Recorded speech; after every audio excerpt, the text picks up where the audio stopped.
Livro de Juízes, para aqueles que acham que as coisas não acontecem, para aqueles que acham que realmente já não tem mais jeito, que a perseguição é tanta, que parece que a vida vive patinando no mesmo lugar, eu tenho uma palavra para você nessa noite, no nome de Jesus. Eu tenho certeza que Deus vai falar contigo nessa noite. Na quarta-feira passada nós falamos de algo, vocês lembram o que é que Deus era? Diz que o Senhor era a nossa esperança. Que coisa linda quando a igreja está ligada na palavra, né? Até usei aí aquela passagem daquele filme, né? Dê esperança para o seu povo. E o Senhor, Ele é a nossa esperança, assim como diz Timóteo. E você vai se surpreender hoje que você vai ser, como o Senhor é a nossa esperança. Ele diz para você nessa noite, vai te revelar nessa noite que você é algo também muito importante. Oh, glória. Muito linda essa passagem. Muito tremenda essa história que nós vamos falar um pouco nessa noite. Por isso eu quero que você abra comigo e leia. Capítulo 6 do livro de Juízes diz assim. Todos encontraram para acompanhar comigo? Amém? Eu tenho a nova versão internacional. De repente a sua pode ser um pouco diferente, mas a minha diz assim. De novo, os israelitas fizeram o que era mal aos olhos do Senhor. E durante 7 anos, Ele entregou nas mãos dos midianitas. Os midianitas dominavam Israel, e por isso Israel fizera para si esconderijo nas montanhas, nas cavernas e nas fortalezas. Sempre que os israelitas faziam as suas plantações, os midianitas e os amalequitas, eles vinham e tomavam todas as suas colheitas. Acampavam na terra e destruíam as plantações ao longo de todo o caminho até Gaza, e não deixavam nada vivo em Israel, nem ovelhas, nem gado e nem jumentos. Eles subiam trazendo os seus animais e suas tendas, e vinham como enxames de gafanhotos. Era impossível contar os homens. E os seus camelos invadiram a terra para devastá-la. Por causa de Midian, Israel empobreceu tanto que os israelitas clamaram por socorro ao Senhor. Quando os israelitas clamaram ao Senhor por causa de Midian, o Senhor lhes enviou um profeta e disse: assim diz o Senhor, o Deus de Israel: tirei vocês do Egito, da terra de escravidão. Eu os livrei do poder do Egito, das mãos de todos os seus opressores. Expulsei e dei a vocês a terra deles. E também disse a vocês: eu sou o Senhor, o seu Deus. Não adorem aos deuses amorreus, em cuja a terra vivem, mas vocês não me deram ouvidos. Até aqui, incline a sua cabeça. Pai celestial, eu te dou graças nessa noite por a tua palavra, meu Deus. Te glorifico, te exalto. Repreendo, Senhor, nessa noite todo espírito de distração. Abra nossa mente, nosso coração, Senhor, para receber e ouvir a tua palavra, no nome de Jesus. E a igreja diz: amém. Vou ter que trocar de Bíblia, viu, irmãos? A letra da minha Bíblia é muito pequenininha, meu Deus, e meu olho já não é mais o mesmo. Ou coloco um óculos, né? Porque quando eu já começo a ler muito, começo a embaralhar, já começo a me perder em que linha que eu estou aqui, o negócio fica feio. Vou trazer uma Bíblia maior, com letra maior, em nome de Jesus, para não errar na hora da leitura. Amém? Irmão, se não existe algo mais terrível, se não existe algo mais difícil do que você ser invadido por ladrões. Imagina você sair para fazer uma viagem, e eu sei que em muitos já aconteceu esse tipo de coisa. Você sair para fazer uma viagem, ou você sair para trabalhar, e você chegar em casa e encontrar a tua casa limpa. Ou você lutar tanto para comprar um carro, para vir na igreja, aí de repente você deixa ele parado numa esquina, como aconteceu aqui na frente da igreja, já aconteceu. Uma pessoa quando sai do culto, o carro dela mais já não está. Terrível também é você ter uma família inteira, você cuidar da tua família, da tua esposa, e de repente, por causa de uma pombagira, aparecer no meio do casamento e acabar com tudo que você cuidou e o que você plantou durante muitos anos, a tua esposa ou teu esposo, ir embora com outro e te deixar simplesmente abandonado, ser roubado. Mais difícil ainda é você também construir uma empresa, construir uma companhia, trabalhar e ter um sócio, e quando você se dá conta, o teu sócio roubou tudo, transferiu a empresa por nome dele e você ficou simplesmente sem nada. Difícil é você construir um ministério, lutar, trabalhar na obra e levantar algo, e por uma armadilha do diabo, uma difamação ou A ou B, todo o teu ministério ser roubado. São coisas difíceis, são coisas que acontecem no dia de hoje. Diz a palavra do Senhor nessa história, que diz que os israelitas, eles tinham feito o que era mal aos olhos do Senhor, tinham se desviado um pouco o seu foco. O povo tinha recebido a sua herança, tinha recebido a promessa, Deus era com eles, tinha livrado dos Egito, assim como nós lemos. Via que havia prosperidade já em Israel, eles plantavam, eles colhiam.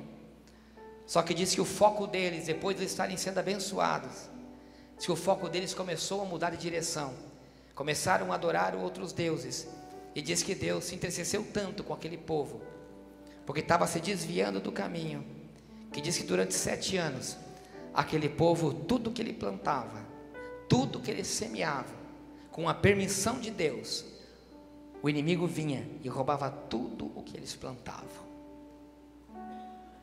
Eu falei há 2 cultos atrás que eu preguei, eu citei um exemplo, de que muitas situações que nós estamos na terra prometida, nós sonhamos com os pratos que o Egito nos deu, nós queremos voltar para o passado, nós queremos voltar a cultuar outros deuses do passado.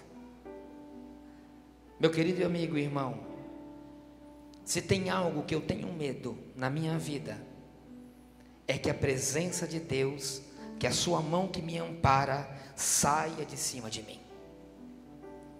Se tem uma coisa que eu tenho medo, é que o diabo crie alguma situação para fazer eu perder o foco da terra onde Jesus me colocou para me semear, para me plantar e para me colher. Um exato exemplo dessa palavra, e o primeiro alerta que tem, é que a palavra nos diz que também Deus permite que nossas vidas sejam tocadas. Eu não creio nunca que Deus vai permitir e vai querer o teu mal, nunca. Porém nós devemos uma fidelidade para com o Senhor, e a graça, o amparo de Deus sobre nossas vidas, ele é condicionado a nós estarmos na presença de Deus, principalmente para aqueles que são conhecedores, porque nessa palavra dizia, que nós lemos, é muito claro em que nós lemos, em que diz que novamente o povo de Israel tinha saído do caminho do Senhor. Por isso, meu irmão, você que sempre ouve a palavra, e que realmente às vezes não tem muito bem definido, uma hora você quer ser crente, uma hora você não quer ser crente, uma hora você quer estar nos caminhos do Senhor, a outra hora você não está muito nos caminhos do Senhor. Numa hora você é fervoroso para orar, para se dedicar, para adorar a Deus, e na outra hora você é mais ou menos e começa a adorar a outras coisas. Cuidado, porque se a mão de Deus ela sair da sua vida, vão vir os midianitas do lado, e nada que você plantar você vai conseguir colher, nada. E diz a palavra do Senhor que havia um homem, e disse que quando o povo de Israel começou a sentir o peso da desgraça na vida deles, das coisas que ele tinha na mão, eles tinham perdido, de que tudo que eles plantavam eles não conseguiam colher, e que a vida patinava, e não saía do lugar, diz que eles começaram a lembrar do Senhor Deus Todo-Poderoso, e começaram a clamar ao Deus de Israel. E Deus usa um profeta e diz: lembre-se, da onde foi que eu tirei vocês? Lembra-se, igreja, da onde é que Deus nos tirou? Lembra da vida que nos levava, que nós levávamos. Pode ser que essa de hoje está sendo sofrida, pode ser que esteja patinando, mas lembra da onde que Deus nos tirou. Da onde Ele nos tirou foi um milagre, e você está aqui por um milagre de Deus, porque muitos que estão aqui já poderiam ter as suas vidas ceifadas, mortos dentro de caixões, com vidas destruídas, mas Deus teve misericórdia, e a primeira coisa que Deus manda te dizer é cuidado com os deuses que você está adorando, cuidados aonde os seus pés estão caminhando, porque senão a mão de Deus ela pode se retirar,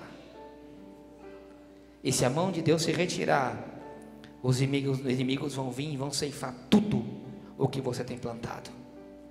E diz a palavra do Senhor, que diz que quando eles começaram a clamar, diz que havia um homem, que ele estava malhando trigo, dentro de um lugar onde que se usava para pisotear uvas e para fazer vinho, algo chamado lagar. O nome daquele homem se chamava Gideão.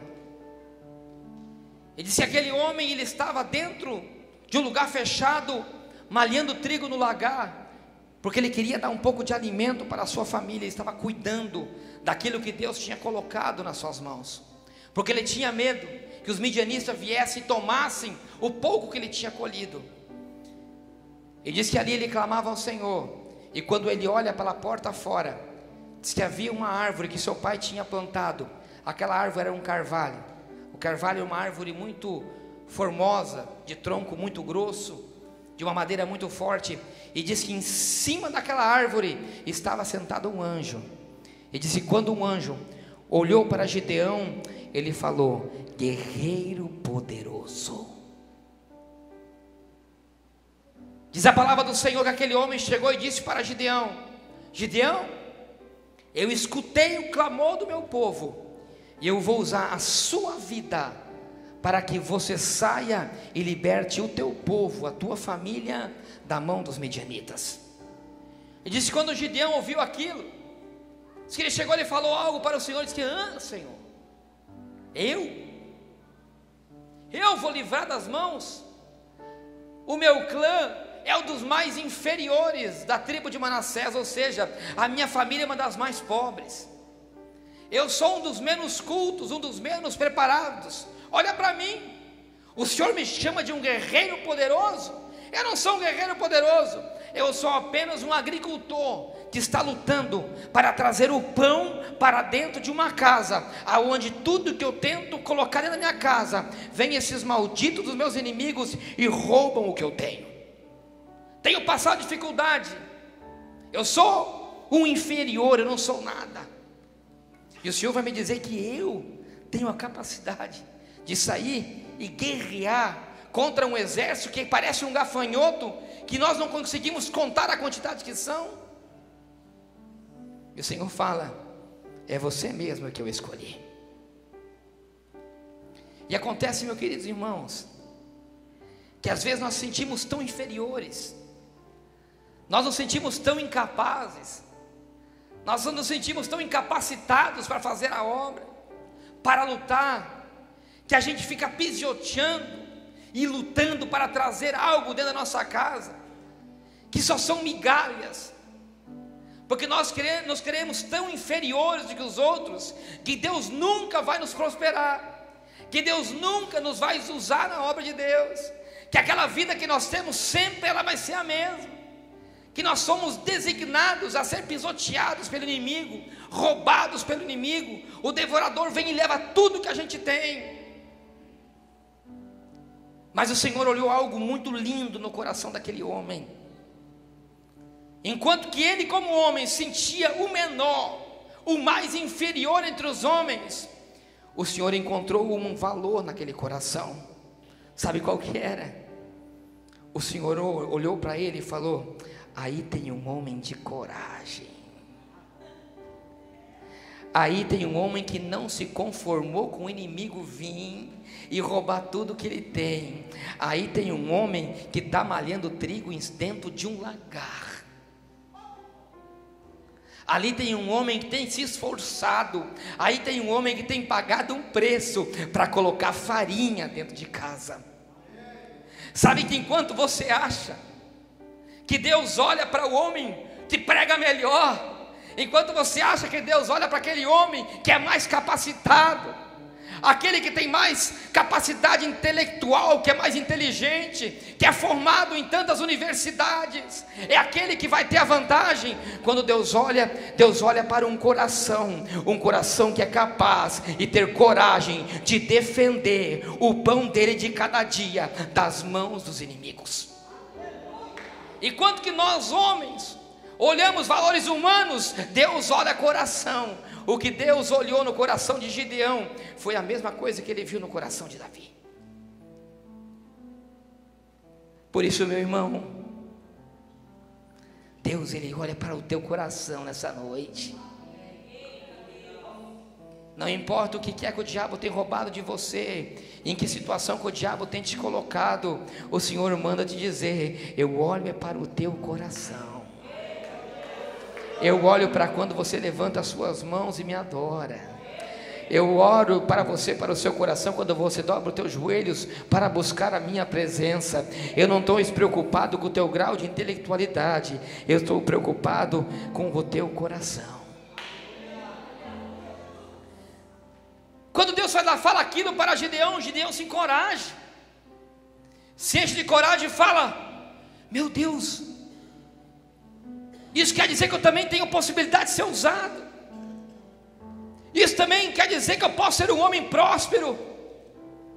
Isso quer dizer que eu vou conseguir dar uma vida digna para minha família. Isso quer dizer que eu posso lutar pelo meu casamento.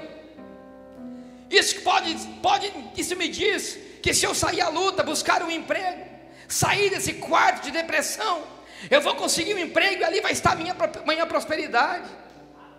Aquele meu casamento que eu nunca tive, os anos têm passado, mas quer dizer que ainda sou bela, ainda sou formosa, e que eu posso encontrar um varão preparado por Deus para mim constituir uma família. E o que ele diz? Se é o Senhor falando comigo, Deus. Essa parte é tremenda, irmãos. O versículo de número 17 é fantástico. Se eu conseguir ler pelas lágrimas dos olhos e pelo tamanho da letra, eu vou tentar. Na próxima eu trago uma Bíblia maior. Diz assim de Gideão no capítulo 17: e Gideão prosseguiu dizendo para o Senhor: se de fato posso contar com o teu favor, dá-me um sinal que és tu que está falando comigo. Peço que não te vás embora até que eu volte. Ele diz uma palavra mágica, mágica entre aspas, porque às vezes existe magia, só para você entender a importância. Ele diz uma palavra-chave, eu vou trocar a linguagem, e me perdoe, Senhor, pela palavra que coloquei. Não vá embora, Senhor, até que eu volte e traga a minha oferta e coloque diante de ti. E o Senhor respondeu: esperarei até você voltar. Escuta, eu vou contar algo para você. Eu vou contar uma historinha para você entender exatamente o que isso significa. Deus não foi e nunca vai ser um Deus de barganha. Aprenda algo nessa noite. Nunca. Não se deixe ser enganado com histórias enganosas e com práticas executadas por algumas igrejas em dizer: traga tanto de oferta que tanto Deus vai te abençoar. Mentira de Satanás. Você vai entender como isso funciona. Quando Gideão, ele realmente queria saber se Deus estava com ele, ele falou: Deus, eu vou lá e vou buscar uma oferta. Diz que Gideão foi, buscou um cabrito, fez pão com 10 quilos de farinha. Meu irmão, se você entender o que é isso, para um homem que malhava trigo onde deveria ser pisoteado uva para fazer farinha, escondido com medo de ser roubado, fazer 10 quilos de pão e pegar um cabrito e oferecer em sacrifício para o Senhor, sabe o que era isso? Era como ele colocando: eu estou apostando todas as minhas fichas nessa promessa que Deus está fazendo. Escute, para você entender como isso funciona. Aparece uma proposta para você e você tem a possibilidade, para você ser sócio da Coca-Cola, uma das maiores empresas que dá mais lucro no mundo. E diz assim, para você pegar e fazer parte da sociedade da Coca-Cola, ter as participações do lucro da Coca-Cola e todos os benefícios que a empresa dá para o ser humano, você tem que aportar algo, você tem que comprar ações. Então você vai, você deposita e você compra, você paga um preço, você faz um sacrifício, você pega todas as suas economias e coloca naquilo ali. Aquilo ali é feito como se fosse um pacto, e te dá o direito de ser participante dos benefícios daquilo lá. Com Deus funciona mais ou menos assim, só que não é uma troca, não existe preço, existe algo chamado sacrifício. Para Deus acreditar que você realmente está com Ele, para Deus realmente dar um amparo, dizer, depositar toda a confiança dEle, o Espírito Santo dEle em você, você tem que pagar um preço. Esse preço no mundo espiritual se chama sacrifício.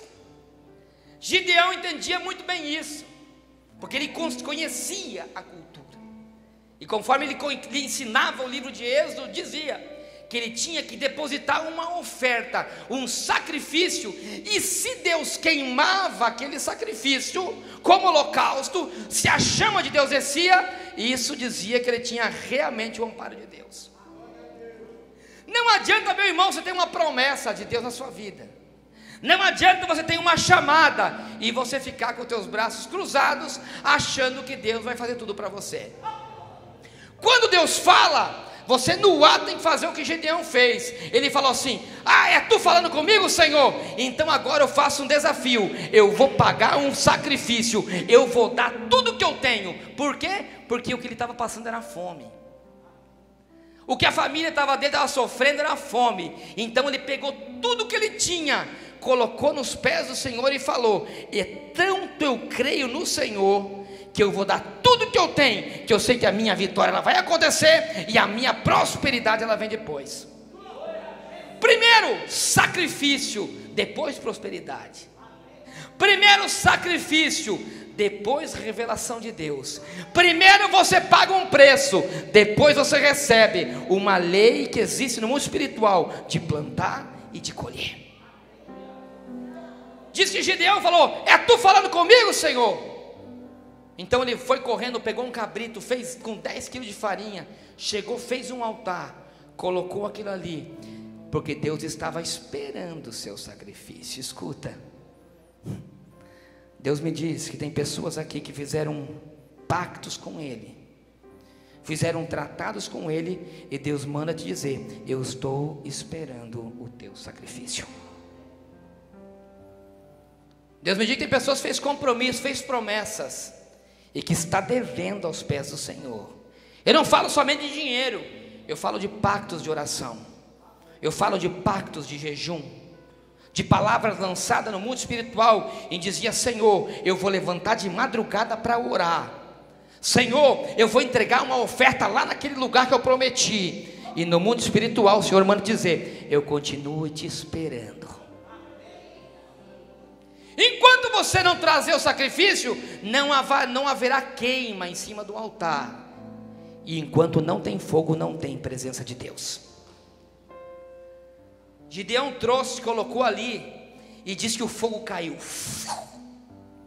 Se quando Gideão colocou em cima do altar, diz que aquele anjo pegou, estendeu a sua vara com um dedo e colocou. Quando ele colocou, diz que veio um fogo de cima a baixo e consumiu todo aquele sacrifício.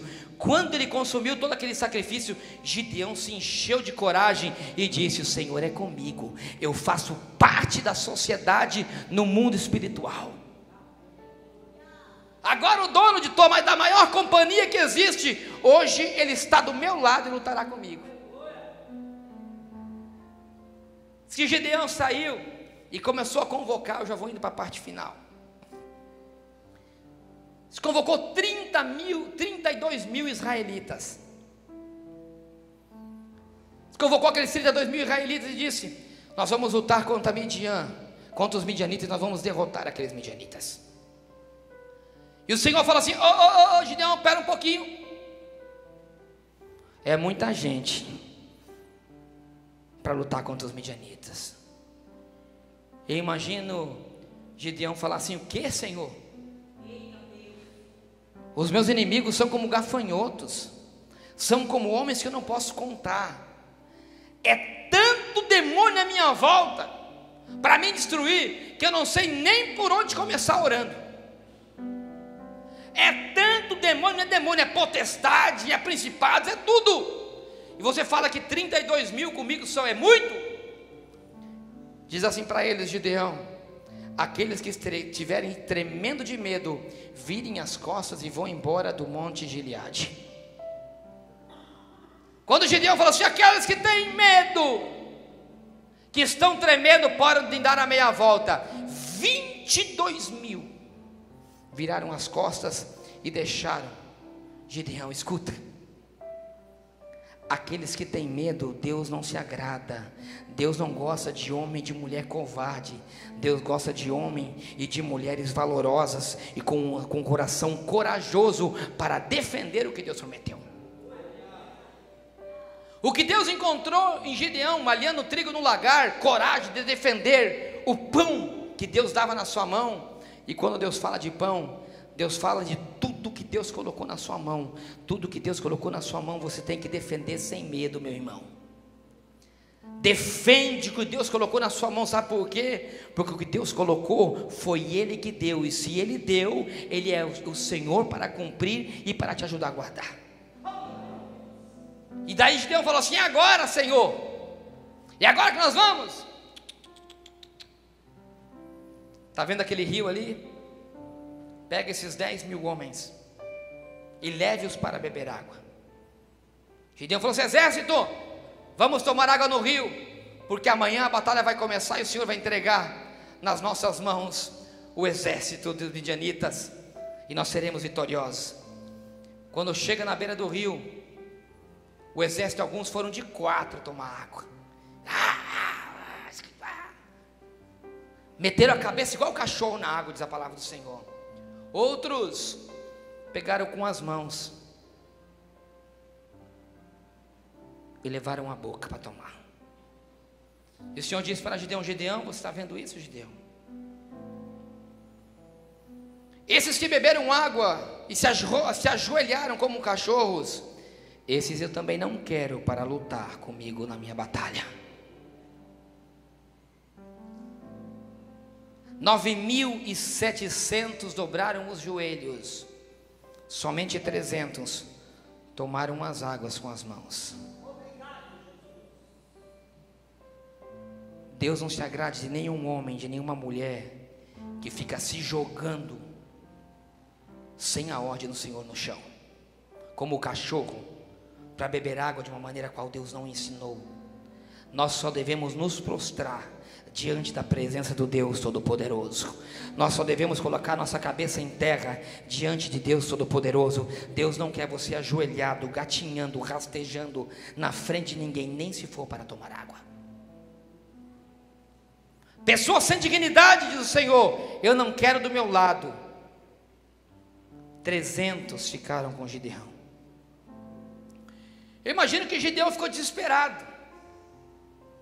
De 32 mil ficar com 300. E o Senhor disse: sabe por que eu estou fazendo você passar por isso, Gideão? Porque em primeiro lugar, eu quero obediência. Em segundo lugar, Gideão, sabe por quê? Porque se vocês têm vitória com 32 mil, vocês vão falar que foi pelas suas forças. E se vocês têm vitória com 300, a vitória vai ser minha e o meu nome será exaltado.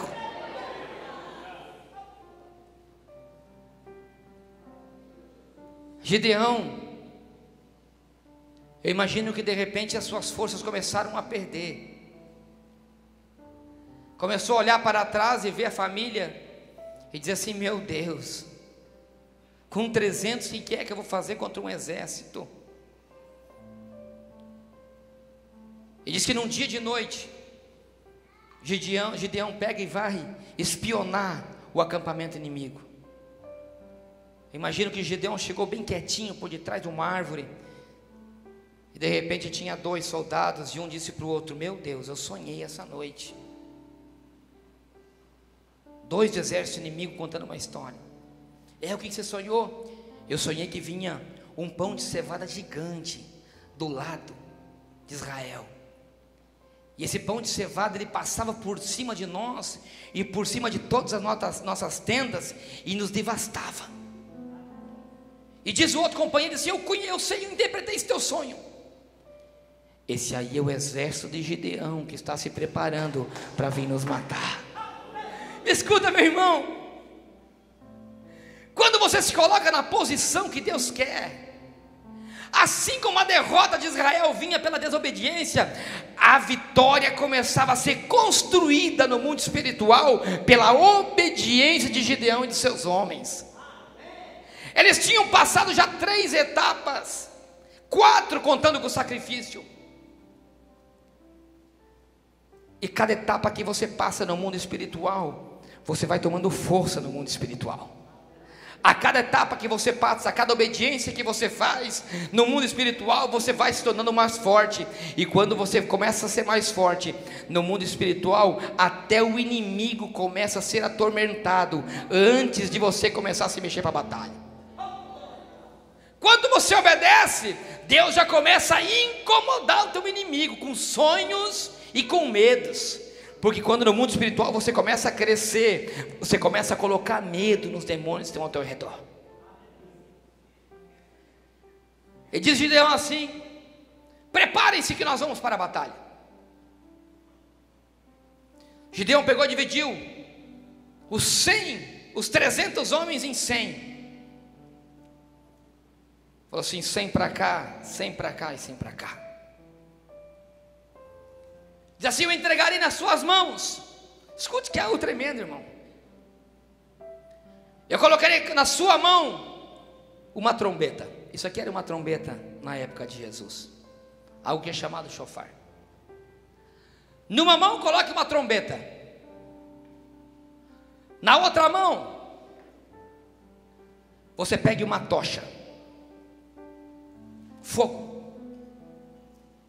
Só que nessa tocha de fogo, você coloque um vaso de barro por cima, um cântaro, que tampe a tocha. Então era mais ou menos assim: uma tocha numa mão, na mão esquerda, diz a palavra do Senhor, a trombeta na mão direita, e diz que um cântaro tampava aquela tocha. Imagina um baldinho aqui em cima.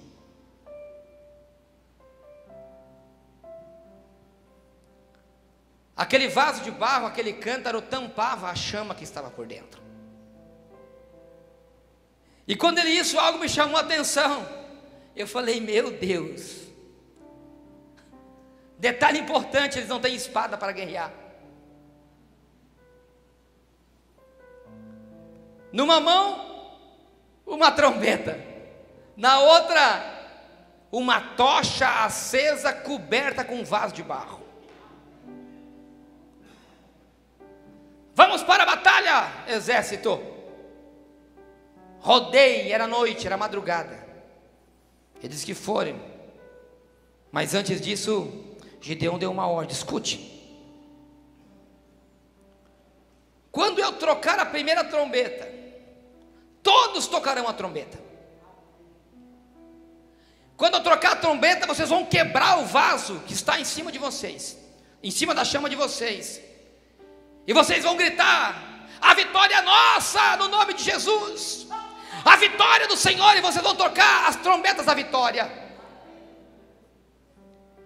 Eu fico imaginando aquele exército, irmãos. Imagina você ir contra milhares de midianitas, sem uma espada para lutar, com uma tocha tampada, que tampava todo o fogo, um vaso que tampava todo o fogo da tocha. E foram luzes apagadas. Fica tranquilo, tem uma revelação forte no final, meu irmão. Isso aqui Deus me deu uma forte, é tremendo, escuta. Se eles chegarem naquele exército, nos 3 cantos principais. E aí foi Gideão.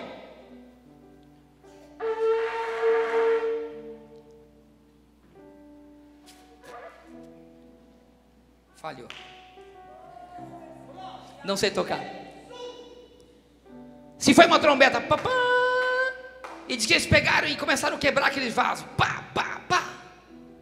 Quando eles quebraram aqueles vasos, que entrou uma luz e a trombeta tocava, eles começavam a gritar: a vitória é nossa, a vitória é do Senhor. E diz que os midianitas começaram a guerrear entre eles, e começaram a se matar todos entre eles, e começaram a cair um de trás outro, e os que tinham, e aqueles que não morreram se matando entre eles, acabaram fugindo. E quando eu li essa passagem, eu achei tremendo. Meu irmão, escute. O que é você? Você não é o vaso de barro? O que é a tocha? Qual que é o fogo que existe hoje? O Espírito Santo. O fogo do Espírito, diz a palavra do Senhor. E diz que o Espírito Santo, ele vive entre nós. Escuta. Olha que coisa tremenda. O inimigo, ele não tem medo de vaso de barro. O inimigo tem medo é do fogo que está dentro do vaso. Enquanto eles chegaram com o vaso tampado, o fogo estava tampado e ofuscado pela presença do barro. E os inimigos não temeram. Porém, quando eles clamaram a Deus, trocaram a trombeta da vitória. Por isso, meu irmão, que crente não tem que ficar com a boca calada. Crente tem que levantar a boca e dar alarido de vitória, e de glória, e de graça, e de só o Senhor é Deus. Quando eles começaram a clamar e orar e fazer um gritario e tocar a trombeta, e quebraram aquele vaso, meu Deus, e tem que quebrar o vaso, meu irmão, para a chama aparecer. Enquanto que o teu vaso não quebrar, a chama não aparece. Enquanto que o vaso não quebrar, não tem chama. Enquanto não tem chama, o inimigo não sai correndo. O que faz o inimigo fugir, o que faz o inimigo sair da tua presença, é a presença do Espírito, é a tocha do Espírito dentro de você. Mas para isso, deixa Deus quebrar o vaso, deixa Deus quebrar o vaso, deixa Deus quebrar o vaso. Enquanto que o teu vaso não quebrar, a tocha não aparece. Enquanto que a tocha não aparecer, não tem vitória.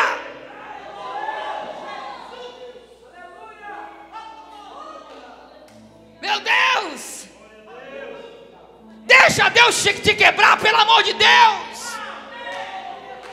Deixa Deus quebrar o teu orgulho, a tua soberba. Deixa Deus te quebrar, porque o que Ele quer fazer o inimigo desaparecer, porque a tocha tem que sair. Enquanto que o vaso não era quebrado, a tocha estava apagada. A tocha só aparece quando o vaso é quebrado. Deixa, clama, grita, toca a trombeta. Você não precisa de espada, você não precisa lutar com as tuas mãos, porque quem luta por você é o Senhor. Só deixa o vaso quebrar, só deixa o vaso quebrar, e usa a trombeta, dá o grito de vitória, dá o grito de vitória, aleluia, aleluia, dá o grito de vitória, dá o grito de vitória, dá o grito de vitória.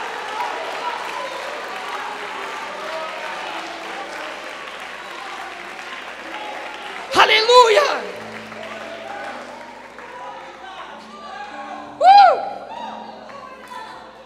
Quando eu li isso, eu disse: Deus, vai para a batalha sem espada.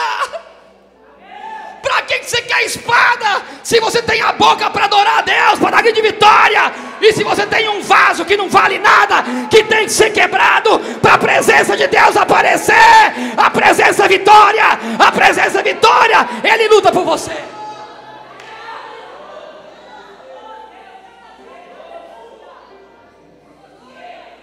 Não resiste, pelo amor de Deus. Não resiste, deixa Deus te quebrar. Deixa Deus quebrar o vaso. Meu Deus. Deus é tremendo, Jesus querido. Meu Deus, você não precisa de espada para lutar. Para de lutar com as suas forças. O pacto que você fez foi de sacrifício com Ele. Paga as tuas promessas que você fez para Ele. Faça o sacrifício de oferta que você fez para Ele. Tenha obediência nas ordens que Ele te dá. Dê um grito de alarido. Adore, ore, chame ao Senhor e diga: nós venceremos, o Senhor é Deus, o Senhor é Deus, o Senhor é Deus.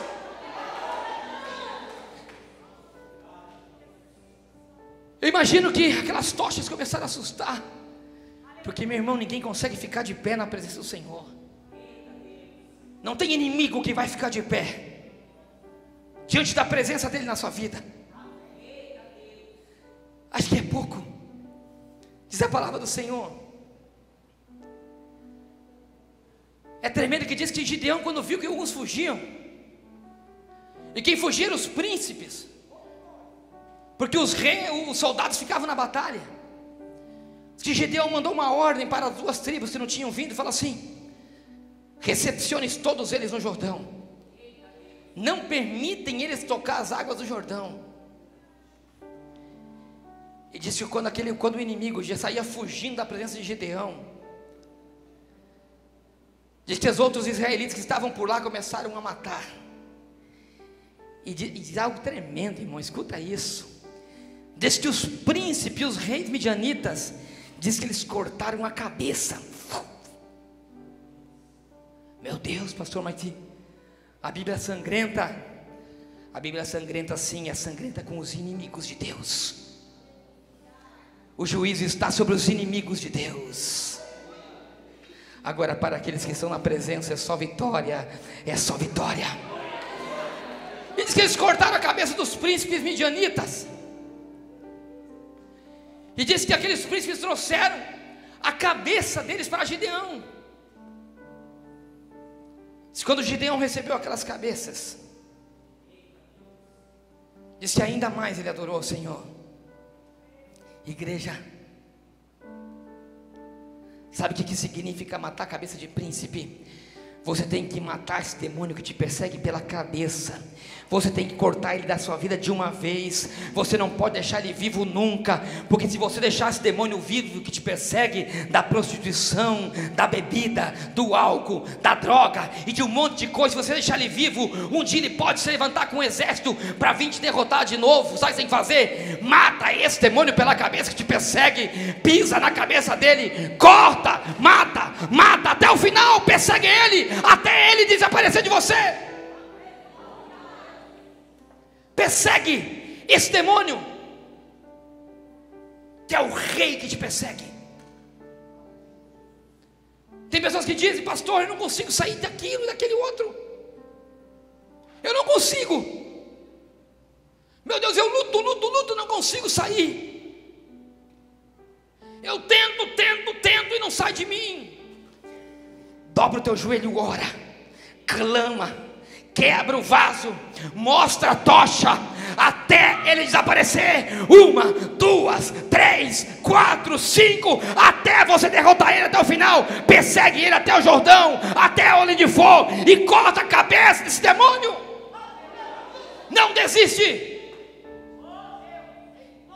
Não desiste nunca, porque você é um Gideão. Lembra que eu falei para você? Sabe o que acontece? Sabe que Deus olha para você e fala assim: esse é corajoso, esse acredita em mim. Como na palavra passada, o Senhor é a esperança, mas a coragem está em você. Deposite a tua esperança no Senhor, mas seja corajoso, valente como Gideão. Persegue, luta com as armas que você tem, com o teu fôlego de vida e com a tocha do Espírito que está dentro de você. Dá um aplauso para o Senhor, um brado de vitória no nome de Jesus.